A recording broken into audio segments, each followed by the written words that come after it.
Tonight for dinner, I am making a crock pot roast. And the first thing you want to do is to season the roast because we're going to sear it in the pan before we get everything in the crock pot. 2 teaspoons of brown sugar, 1 teaspoon of garlic powder, 1 teaspoon of granulated onion, and 2 teaspoons of some good paprika. This is smoked paprika, and half a teaspoon of black pepper. Just take your fork and combine the brown sugar with all the spices.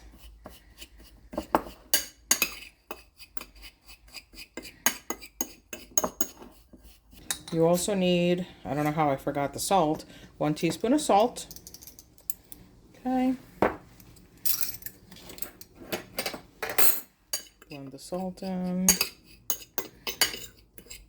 Okay. And you're also going to need 2 tablespoons of flour. I'm using whole wheat flour just because it's what I have at my fingertips, but all-purpose white flour is typically what you would use for this. But if you have whole wheat flour, it works perfectly fine. I've done it before, no big deal. Over here I have a skillet with about 3 tablespoons of oil. I'm using olive oil, and I put this on high. I want to get this nice and hot because in a minute, once I pat the roast dry and rub the seasoning all over it, we're going to sear it on all sides. Patted the roast nice and dry, and now I am going to take all of the seasoning and I'm going to rub it all over the roast while the oil gets hot. You want to make sure you get all sides.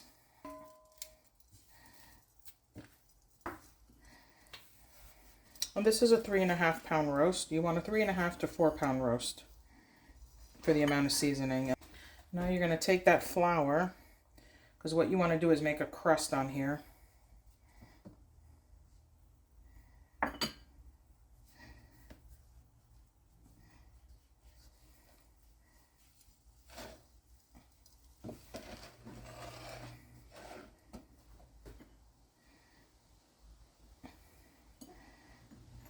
And if there's some seasoning left on the plate, don't worry, you can throw it in the crock pot later. It won't go to waste.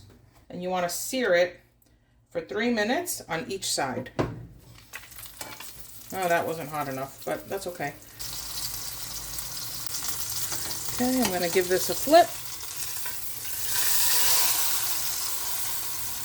And we're going to do this for each of the sides 3 minutes. You see that crust? That's exactly what you want. 2 sides to go. Okay, so after you've seared the roast on all sides for 3 minutes, take the roast out of the pan and put it on a plate. You are going to add 3 cups of beef broth into the pan. So I have beef broth, just regular old beef broth. And you're going to add 3 cups of, turn your fire down to low. Turn the flame down to low.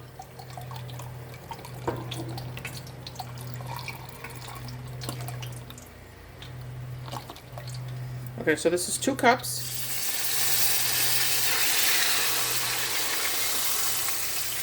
And then I need 1 more.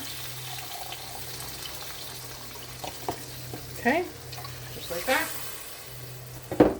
And now you're going to take what was left on the plate when you seasoned your roast, the leftover flour, the seasoning, and you're going to add a teaspoon of Worcestershire sauce. Just like that. And you're going to add an additional teaspoon of garlic powder, a teaspoon and a half of onion powder, and either a bouillon cube or a teaspoon of powdered bouillon if you have it in a container. So add that in there.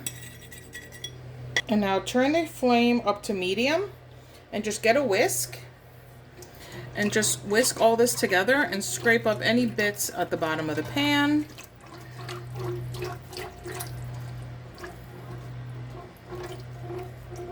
Okay, that's it. You don't need to wait for this to thicken or anything. You're just mixing all the ingredients together. Take what we just mixed in the pan and pour it in the crock pot.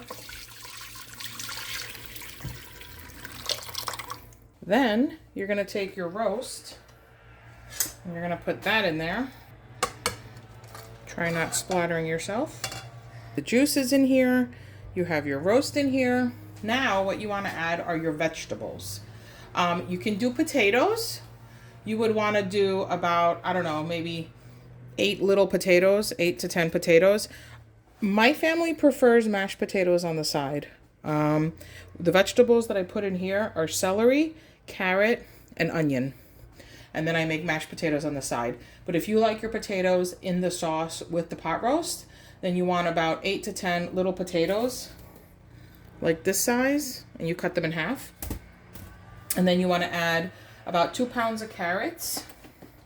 So let me set this aside to show you.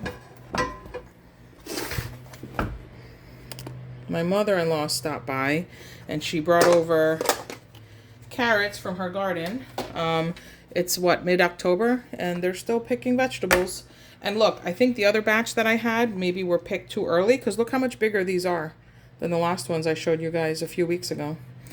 So, I mean, some are small, but a lot of these are a lot bigger than what we had last time. So I gave them a really good scrub.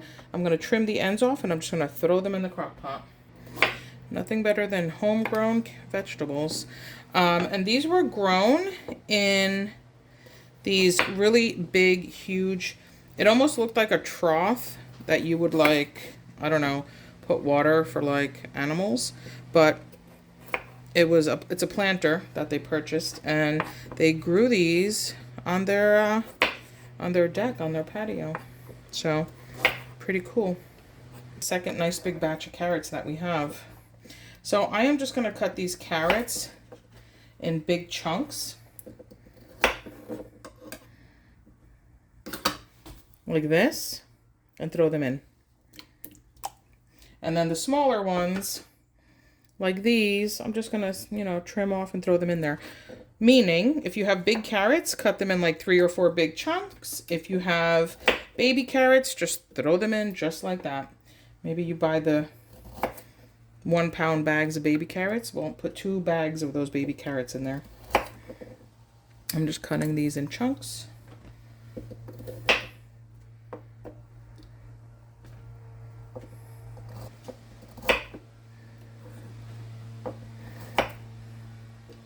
Do you hear that buzzing sound in the background? Well, that's someone, I guess one of the neighbors, mowing their lawn. As bizarre as this sounds, the sound of someone cutting their grass is enjoyable to me. I love the sound of people mowing their lawns, weed whacking their, the edges, trimming their grass. So weird, but it's like activity. Everyone's out and about, taking care of their homes, cutting the grass, mowing the lawn. I love those sounds. Just being in the kitchen, making some food, the window's open, the breeze is coming through. I hear people mowing their lawn. That's like perfect. I'm going to add some celery also. We don't eat the celery once it's in the crock pot, but I just like the flavor that it gives the gravy. So I'll throw some celery in there. That's about 2 stalks of celery chopped in pieces. I'm going to do 1 yellow onion.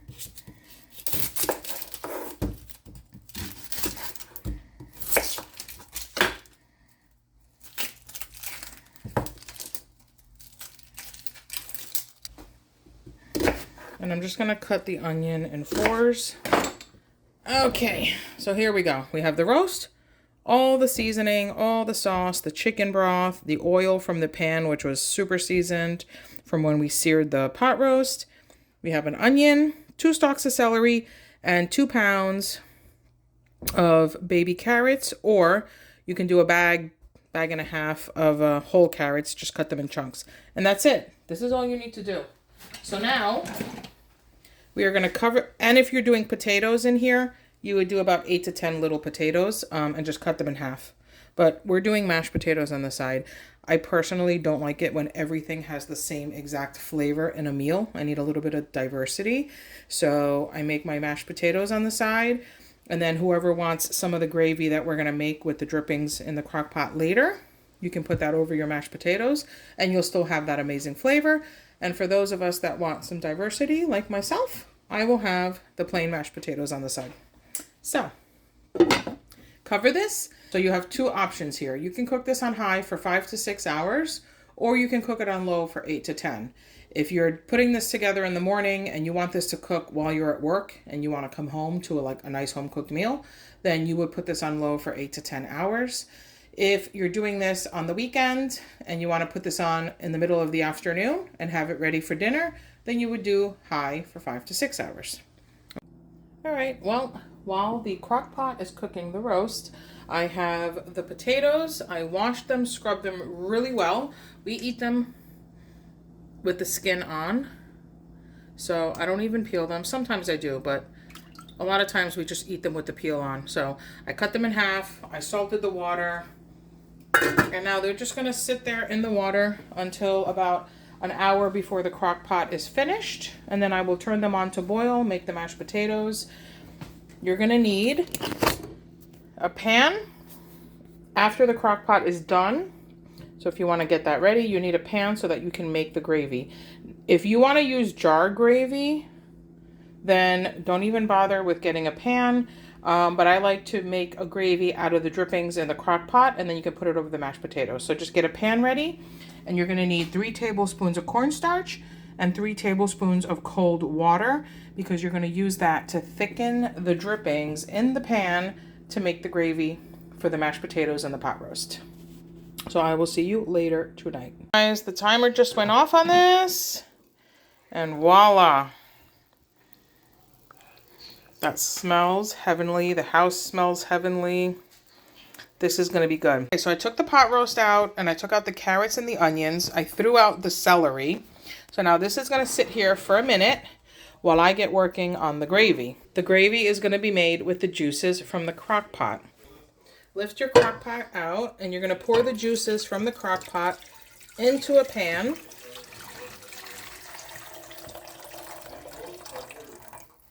Now you're going to take your 3 tablespoons of cold water with your 3 tablespoons of cornstarch. Mix it well. At the bottom it feels like cement, but just keep moving it around. It'll blend together. Alright, and then you're going to turn this on to a medium heat. It's already hot, and you want this to come to a boil, so just pour this in here slowly and start mixing it. Just keep whisking it until it's all well incorporated. See how it's boiling? That's what you want. You want it to boil, but you don't want it to stick to the bottom, so just keep mixing. And then taste it. See if it needs more salt, see if it needs some pepper, see if it's to your liking. Let me get a spoon.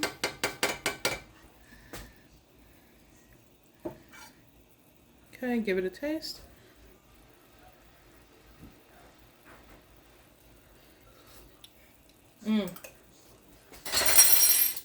Tastes delicious. Okay, so this is done. I'm turning this off. That's the gravy.